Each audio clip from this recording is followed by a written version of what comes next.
ప్రేక్షకులకు సంక్రాంతి శుభాకాంక్షలు. జై శ్రీరామ్. మనం శ్రీరాముల్ని ఎంత భక్తి శ్రద్ధలతో కొలుసుకుంటామో ఈ సంవత్సరం అంతా కూడా అందరూ సుఖ సంతోషాలతో ఆయురారోగ్యాలతో అష్టైశ్వర్యాలతో తొలతూగాలని ముఖ్యంగా మా సబ్స్క్రైబర్స్. ఎందుకు అంటే మమ్మల్ని ఆదరిస్తున్నారు, మమ్మల్ని ప్రోత్సహిస్తున్నారు. మీరు ఇంకా మున్ముందుకి భక్తి ఛానల్ని నడిపించాలి అని ఈ సంక్రాంతి కార్యక్రమం చాలా విశిష్టంగా జరుపుకోవడం జరుగుతుంది. ఎలా అనిపిస్తుంది ఈ కార్యక్రమం అనేది మాకు కామెంట్ బాక్స్లో ఖచ్చితంగా తెలియజేస్తూ, సంక్రాంతి అనగానే నోరు తీపి చేసుకోవడం, సంక్రాంతి అనగానే మనకి గంగిరెద్దులు, గొబ్బెమ్మలు, ఇలా నేను భోగికి సంబంధించి కూడా చెప్పున్నాను. దానికి సంబంధించిన వీడియో ఉంది. భోగితో మొదలై ముక్కనుముతో ముగిసే ఈ సంక్రాంతి వేడుకలో ఈ సంక్రాంతి స్పెషల్గా చేసుకునే సంక్రాంతి రోజు ఏం చేయాలి, పూజలు ఏ విధంగా చేసుకోవాలి, పిండి వంటలు ఏం వండుకోవాలి, ఎలా ఆరగించాలి, పిల్లలతో ఎలా సరదాగా గడపాలి, ఈ విషయాలన్నీ, అసలు సంక్రాంతిని వివిధ ప్రాంతాల్లో ఏ విధంగా జరుపుకుంటారు, ఈ విషయాలన్నీ కూడా రఘుప్రియ గారు వివరిస్తారు. శ్రద్ధగా వినండి. చాలా ఆనందోత్సాహాల మధ్య మీరు ఖచ్చితంగా ఈ పతంగుల పండుగని జరుపుకోండి. నమస్కారం రఘుప్రియ గారు, మీకు సంక్రాంతి శుభాకాంక్షలు. మీకు కూడా, మన మెగా9 టీవీ ప్రేక్షకులకు కూడా సంక్రాంతి శుభాకాంక్షలు.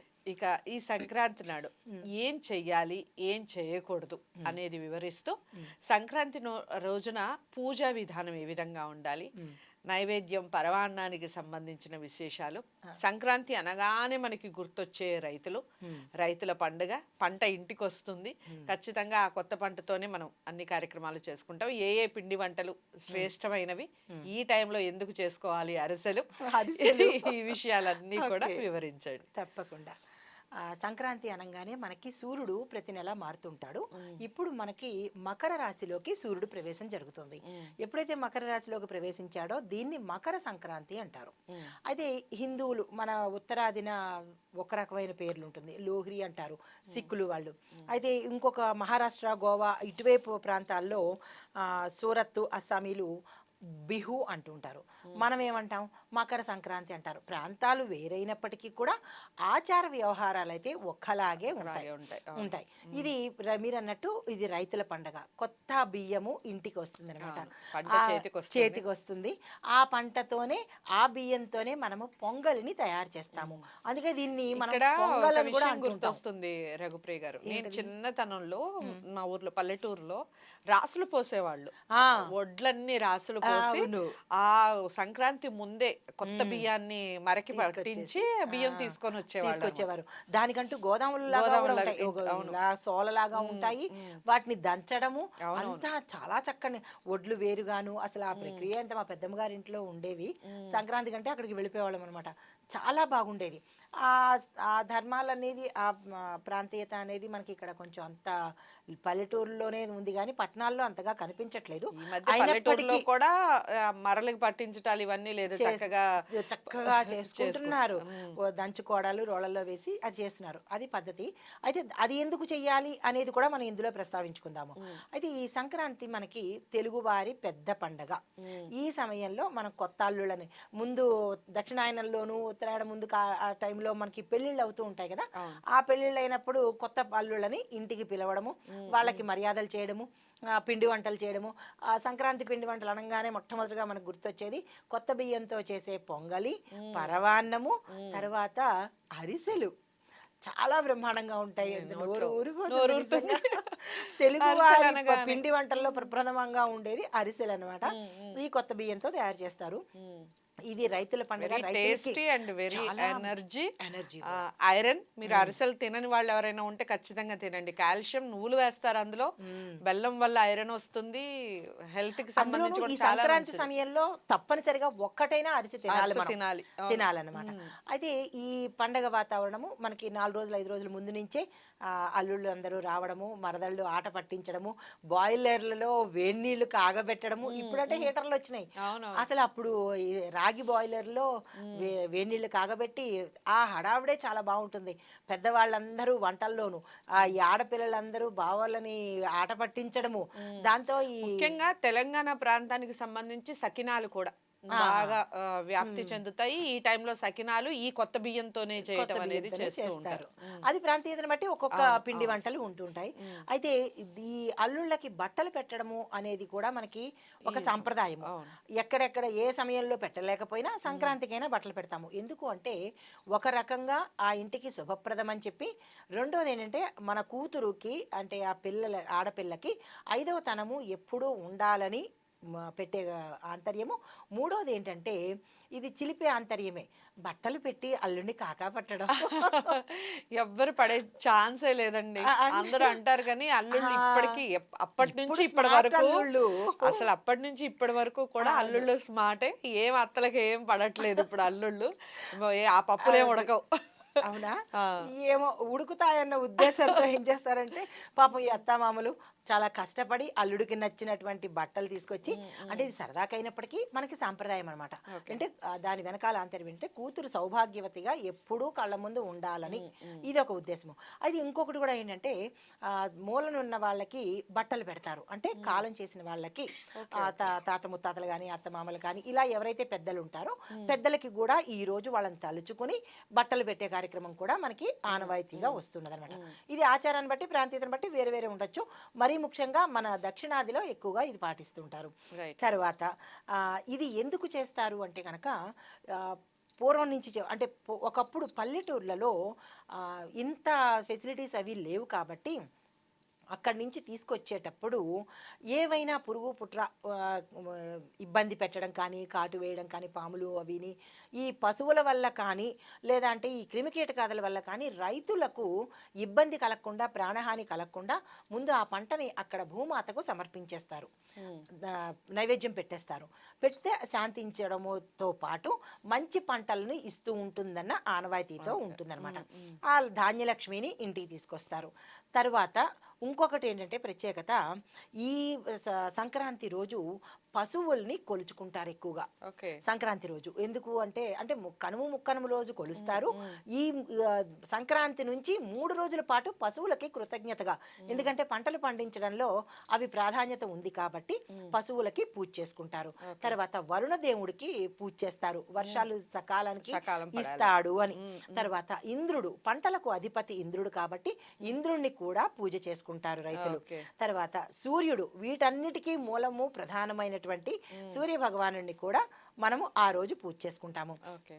తర్వాత ఇక ఇంటి దగ్గరికి వచ్చేటప్పటికి పొలంలో అయిపోయింది. హ్మ్. ఇంటి హ్మ్. దగ్గరికి వచ్చేటప్పటికి ఇక్కడ ఆడవాళ్ళు ఏం చేస్తారంటే శుభ్రంగా పసుపుతో అలంకరించి, హ్మ్. అంటే పసుపు రంగుతో పేడతో అలంకరించి భూమిని, వాళ్ళున్న వాకిల్ని అలంకరించుకొని తెల్ల పిండితో, అంటే హ్మ్. ఇదివరకు పిండితోనే బియ్యపు వేసేవాళ్ళు ముగ్గు. పిండితో వేసేవారు. ఎందుకు అవును. అంటే ఆ భూమి మీద ఉన్న క్రిమికీటకాదులకి ఆహారమని. ఆహారం అవుతుంది. ఇప్పుడు ఏమవుతోంది, ముగ్గు పిండ్లు రావడము, అవి కెమికల్స్‌తో ఉండడము కొంచెం ఇబ్బందికరంగా హ్మ్. తయారైంది. హ్మ్. కానీ హ్మ్. సాధ్యమైనంత వరకు బియ్యపు పిండిని వాడడమే శ్రేష్టమైన పని. హ్మ్. అయితే దానిలో వేసే చుక్కల ముగ్గు మంచి ఆంతర్యాన్ని చూపిస్తుంది. బ్రహ్మతత్వానికి అది ప్రతీక అనమాట.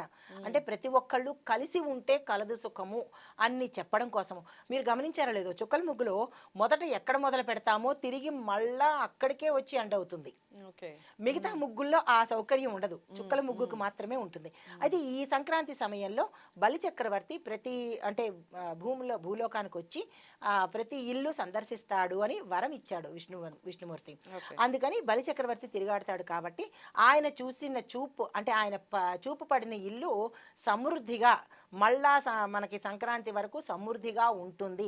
సమృద్ధి అంటే ధనం ఒక్కటే కాదు, హ్మ్. అన్ని రకాల అష్టైశ్వర్యాలు కలుగుతాయని చెప్పి మనం ఇలా చేస్తామన్నమాట. హ్మ్. హ్మ్. తర్వాత ఈ గొబ్బెమ్మలు పెట్టే దాంట్లో ఆంతర్యం ఏంటంటే, ఆవు పేడతో పెడతాం కాబట్టి ఆవు పేడలో సకల సద్గుణాలు ఉంటాయి ఆయుర్వేద పరంగా. తర్వాత మహాలక్ష్మి అమ్మవారు కూడా ఆ ముక్కోటి దేవతలు ఆవులో ఉండడంతో పాటు హ్మ్. ఆవు పేడలో కూడా లక్ష్మీ అమ్మవారు ఉంటుంది అనే ఉద్దేశంతో ఆ ఆవు పేడతో గొబ్బెమ్మలు పెడతాము. రైట్. ఈ గొబ్బెమ్మలు పెట్టడం వల్ల, ఇంటి ముందు గొబ్బెమ్మలు పెట్టడం వల్ల ఉద్దేశం ఏంటంటే కనుక ఇంట్లోకి నెగిటివిటీ రాదు, చెడు అనేది ఇంట్లోకి ప్రవేశించకుండా ఉంటుంది అని ఉద్దేశం అన్నమాట. ఓకే. ఇక ఈ సంక్రాంతి రోజున మనందరం ఇక్కడ కూడా పిల్లలు, పెద్దలు అందరూ కూడా ఆనందోత్సాహాల మధ్య పతంగుల పండుగ జరుపుకుంటారు. అవును. సో, ప్రతి ఒక్కళ్ళు కైట్స్ ఎగరేయటం. అవును. గవర్నమెంట్ కూడా పతంగుల పండుగ అని రాష్ట్ర ప్రభుత్వం డిక్లేర్ చేయటం చేసింది. అనేది చేస్తూ ఉంటుంది. ఉమ్. దాని వెనకాల అంతరార్థం ఏమిటి అసలు? పతంగులు ఎందుకు ఆహా. ఎగరేయాలి? Yes. కనపడే పతంగి దాని దారం ఎవరికీ కనిపించదు. ఆ, దానికి చాలా మంది చాలా రకాలుగా కవులు ఆ, చాలా మంది వర్ణిస్తారు. వర్ణిస్తూ ఉంటారు. అవును. మనం చేసే సహాయం అలా కనపడకూడదు. అవును. మనిషి అలా పైకి ఉంటే సరిపోతుంది అని అవును. రకరకాలుగా ఎవరికి ఆ. తోచినట్టుగా వాళ్ళు చెప్తూ ఉంటారు. అవును. అసలు దాని వెనకాల అంతరార్థం ఏమిటి చెప్పండి? తప్పకుండా. అయితే ఈ గాలిపటాలు ఎగరవేయడంలో ఆధ్యాత్మికంగాను, లౌకికంగా, పారమార్థికంగా కూడా ఏమిటంటే, ఈ సమయంలో సూర్యుడు కిరణాలు ఎక్కువగా భూమి మీద పడుతుంటాయి. ఆ కిరణాల్లో కూడా మనకి డి విటమిన్ అంటూ ఉంటారు, విటమిన్ల ప్రకారము. కానీ ఆ కిరణాలలో సౌరశక్తి ఎక్కువగా ఉంటుంది. అవి ఎప్పుడైతే మనము సహస్రారం నుంచి కిరణాలు లోపలికి వెడతాయో, ప్రతి ఒక్క అంగాన్ని తాకుతాయో, ఆ మనిషికి ఉత్సాహంతో పాటు ఆరోగ్యం కూడా కలుగుతుంది. సూర్యభగవానుడు ఆరోగ్య ప్రదాత. ఏ సమయంలో పతంగులు ఎగరేయాలి అంటే కనుక సూర్యోదయం తర్వాత 9 లోపు పతంగులు ఎగరవేస్తారు. ఎందుకంటే సూర్యకిరణాల యొక్క ప్రభావాన్ని తీసుకోవడం కోసము. అయితే గాలిపటానికి దారానికి ఉన్న ఆంతర్యం ఏమిటంటే కనుక ఆ జీవుడు దేవుడు ఉన్న ఆంతర్యం అనమాట. అంటే గాలిపటం మనకి కనబడుతున్నంత వరకు, అంటే గాలిపటానికి దారానికి ఈ దారం అనేది భగవత్ స్వరూపము, ఈ గాలి పటము అనేది జీవస్వరూపము. ఇది ఎప్పటికి కనుమరుగవుతుందంటే దీనితో లింక్ ఉన్నంత వరకు, అంటే మనం సాధన చేస్తున్నంత వరకు ఈ గాలిపటం మనకు కనబడుతుంది.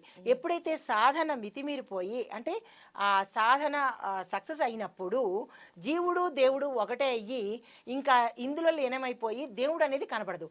ఎందుకు? ఈ మనకి గమనించారో లేదో, ఆ దారం కొంతవరకే మీకు కనబడుతుంది, ఆ తర్వాత దారం కనబడదు, ఓన్లీ గాలిపటమే కనబడుతుంది.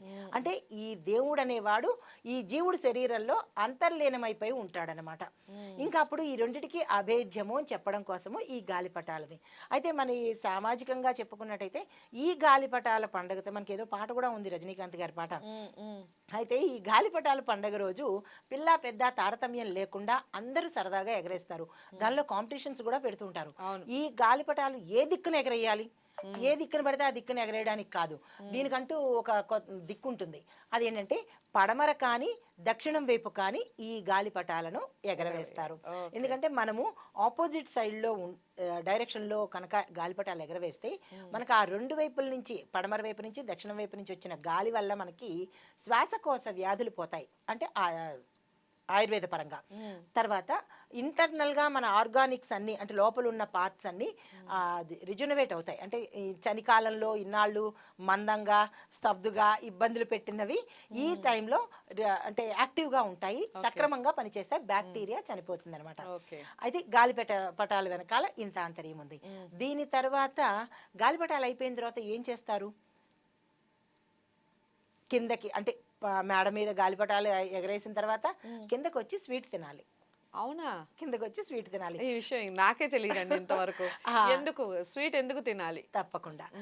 మనకి గుర్తుందా మీకు, దీపావళి రోజు పటాకాయలన్నీ కాల్చేసిన తర్వాత స్వీట్ తింటారు. ఎందుకు అంటే అది చెడుని మనం వధించాము అనడానికి ఆ ప్రతీకగా మనం ఆనందంతో స్వీట్ తింటాము. ఇక్కడ ఏంటంటే మనము తిరిగి మళ్ళా పుట్టాము, పునర్జన్మ పొందాము, ఉత్తరాయణ పుణ్యకాలంలోకి వెడుతున్నాము, భగవంతుడికి అంటే జీవుడికి దేవుడికి మధ్య అనుసంధానం కుదిరి అన్న ఉత్సాహంతో తీపిని వేడుకగా మనం తినాలన్నమాట. తప్పనిసరిగా ఆ తీపిలో కూడా ఏ తీపి తినాలి? అరిసెను మొట్టమొదటిగా, ఇంత ముక్కైనా సరే అరిసెను తినాలి. ఇది సంక్రాంతి అనగానే మనకి స్వీట్స్ గుర్తొస్తాయి, మనం అనుకున్నట్టుగా అరిసెలు గుర్తొస్తాయి, పొంగలి అందరూ మాక్సిమం ఆ రోజు పొంగలి చేస్తారు, నైవేద్యంగా మాక్సిమం పొంగలే సమర్పిస్తూ ఉంటారు. అవి కాకుండా ఇంకేమైనా మనకి ఇవి మాత్రమే ఈ పండగ నాడు తినాలి, తినకూడదు, ఈ పదార్థాలు తినకుండా ఉంటే మంచిది అనేవి ఏవైనా ఉన్నాయా? సంక్రాంతి ఉన్నాయి. అయితే చలికాలము వెళ్ళిపోతూ, అంటే నులివెచ్చని చలికాలము ఉంటుంది కాబట్టి ఈ సమయంలో సూర్య భగవానుడికి శని భగవానుడికి ప్రతీకగా మనం ఏం చేయాలంటే నువ్వులు ఎక్కువగా తినాలి. అందులో తెల్ల నువ్వులు, బెల్లము, పళ్ళల్లో రేగుపండు, బియ్యము, తర్వాత పెసరపప్పు, బుధ ప్రీతి కోసము పెసరపప్పు, తర్వాత శనగపప్పు, గురు ప్రీతి కోసము శనగపప్పు మనం తినాలి. దీంతో పాటు నానబెట్టిన శనగలు కూడా ఉంటాయి. నానబెట్టిన శనగలు కుజుప్రీతి కోసము, నానబెట్టిన శనగలు కొంచెమైనా మొలకెత్తినప్పుడు ఆ మొలకలు తినవలసిన ఇది ఉంటుందన్నమాట. ఓకే. ఇవి మామూలుగా తినవలసిన పదార్థాలు. బియ్యము, బెల్లము, ఇది నువ్వులు ఎందుకు అంటే కనుక మన శరీరంలో వేడిని పుట్టించడానికి ఇవి తింటారు. తరువాత మరి ఆయుర్వేద పరంగా చెప్పినట్టయితే కనుక రక్తం పలచబడుతుంది, చల్లబడుతుంది. అంటే రక్తంలో మనకి పౌరుషం అనేది తగ్గుతుంది, ఉత్సాహం అనేది తగ్గుతుంది. చలికి ముడుచుకుని పడుకోవడం అలవాటైపోయి ఇప్పుడు ఇక్కడికి వచ్చేటప్పటికి ఏమవుతుందంటే ఉత్తేజంగా ఉండాలి అని, కొత్త ఉత్సాహంతో ఉండాలి, ప్రాణశక్తి పొందాలి అంటే కనుక ఈ నువ్వులు, బెల్లము కలగలిపినటువంటి చనివిడి తీసుకుంటారు. అయితే దీన్ని రైతులు ఏం చేసేవారంటే ఇలా కలిపిన చనివిడిని పొలాల దగ్గర సర్పానికి నివేదనగా పెట్టేవారు. ఎందుకు సర్పానికి నివేదనగా పెట్టారు అంటే పొలము అంటే పంటను కాపాడడం కోసము ఎలికలు, క్రిమికీటకాదుల్ని ఈ సర్పాలు తినేవి. మరి వాటికి గ్రాటిట్యూడ్గా వాటికి ఏది తెలపాలి అంటే కనుక సర్పాలని పూజించి ఈ చనివిడిని నివేదనగా చేసి దాన్ని ఇంట్లో అందరూ తీసుకునేవాళ్ళు అనమాట. ఈ సమయంలో ఈ పదార్థాలు తప్పనిసరిగా పళ్ళల్లో రేగుపండు, తెల్ల నువ్వులు, బెల్లము, బియ్యము, పెసరపప్పు, శనగపప్పు రైట్. తప్పనిసరిగా తినాలి. ఓకే. చాలా చక్కటి విషయాలు చెప్పారండి. ఈ సంక్రాంతి మీకు అన్ని శుభ ఫలితాలు, అన్నీ మంచి జరగాలి అని, మీరు ఆయురారోగ్యాలతో మాకు ఇలాగే ఆనందకరమైనటువంటి కార్యక్రమాల్లో పాల్గొనాలి అని మనస్ఫూర్తిగా కోరుకుంటున్నాను. నమస్తే. Thank you. నమస్తే. ఈ సంక్రాంతి మీ ఇంట నవ్వుల పంటలు పండాలి అని, నవ్వుల పువ్వులు పొయ్యాలి అని, ఆయురారోగ్యాలతో అష్టైశ్వర్యాలతో మా మెగా9 ప్రేక్షకులందరూ ఉండాలని మనస్ఫూర్తిగా కోరుకుంటూ కనుమ యొక్క విశిష్టతని నెక్స్ట్ ఎపిసోడ్లో తెలుసుకుందాం. నమస్తే.